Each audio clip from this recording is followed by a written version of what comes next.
Hey, welcome back to Dad Drinks. It's a Sunday morning, so we're going to make some brunch. And then we're going to just kind of talk about why you go out and have brunch and some ways to, like, not spend $1 million having it. Yeah, I need friends. People are difficult. They require a lot of focus. They have like a rhythm that I haven't quite been able to. Like brunch. Like, what is brunch? You wait in line for an hour for essentially lunch. It's a good question, Barry, and we're going to answer that. But first, let's make up some brunch drinks. So the classic brunch drink, of course, is the Bloody Mary. Now, are you going to go out and mix up all the tomato juice and, with all the different spices and everything else? No, you're just going to get something off the shelf from a grocery store, from a liquor store, wherever. Just off the shelf Bloody Mary mix, because that's just a lot easier. So the classic Bloody Mary, right? It's just going to be a shot of vodka.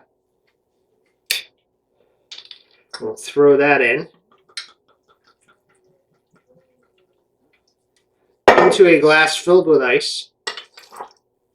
And then you're just going to top it off with your Bloody Mary mix. This is bold and spicy Bloody Mary mix. So you're just going to top it off with that. Then, you usually throw a garnish in. So we're going to throw a couple of pieces, full slices of bacon. Just put those on the side there. And then we're going to throw in like 3 olives. Just put those on top. Now, if you're not really into vodka, like Mrs. Dad Drinks, she's not a vodka person. She's tequila. So if you sub out the tequila for the vodka, basically what you're getting there is what's known as a Bloody Maria. So 2 ounces of tequila, and then again, you're just going to top it off with your Bloody Mary mix. So there you go.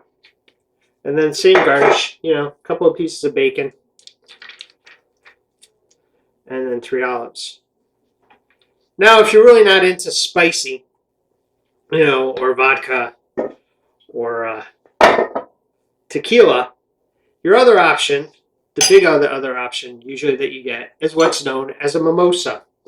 And a mimosa is basically Prosecco, which is essentially Italian champagne, because you can't call it champagne unless it's made in the Champagne region of France. So you just fill up a little bit of a champagne flute with that, and then you're just going to top it off with some orange juice. And this is one of the big things down here in Savannah, and I don't know, probably other places too. Just because I live here, I kind of know that this is big around here, is the bottomless mimosa. So you go into some place, you go to get brunch, you pay like maybe $20, $25, and basically what you get is as many mimosas as you can drink. So that's a big thing here. It's probably a big thing in other places too. I don't see too many like bottomless Bloody Marys, although usually you can get unlimited Bloody Marys in a lot of other places. So those are the brunch things. So what is brunch? Why do we have brunch? Like Barry says, what do? You stand in line for an hour and a half and you pay $25 for a cheeseburger. Well, I mean, I guess that's one way to look at brunch.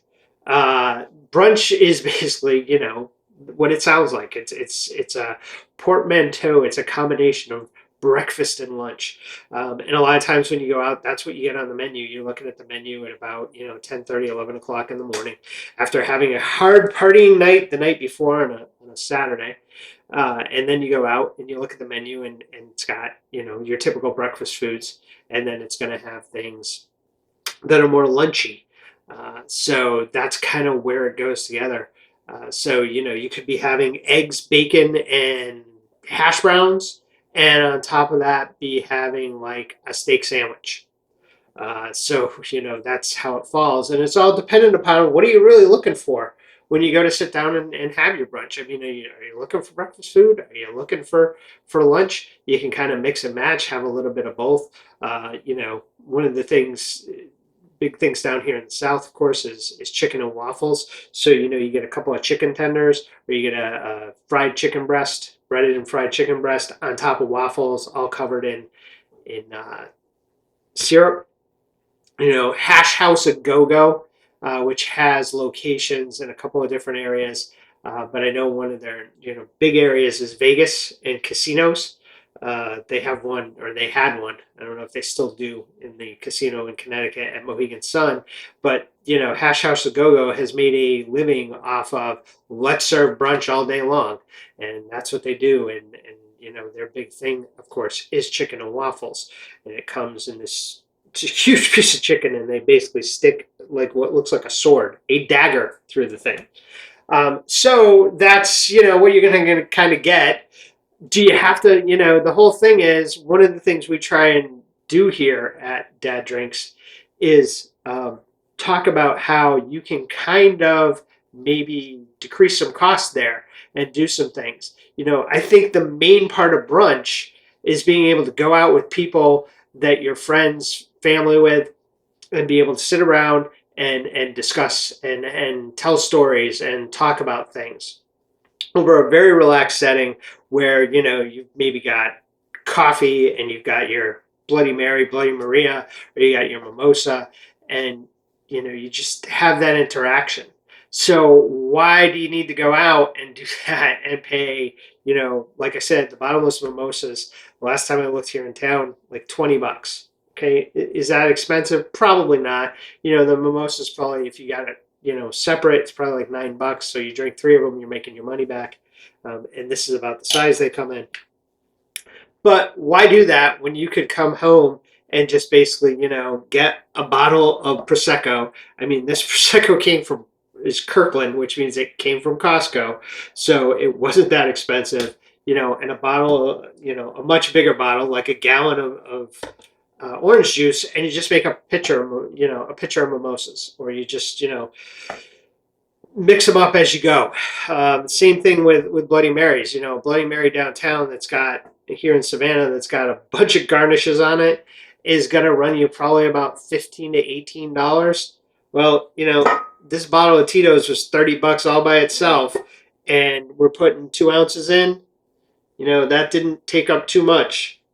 So you'd probably make out on that. I think this was like $3. So, just from the drink standpoint, think of how much money you'd save by doing that. Plus, there's the other thing of hosting brunch at home and making up the stuff that you kind of like.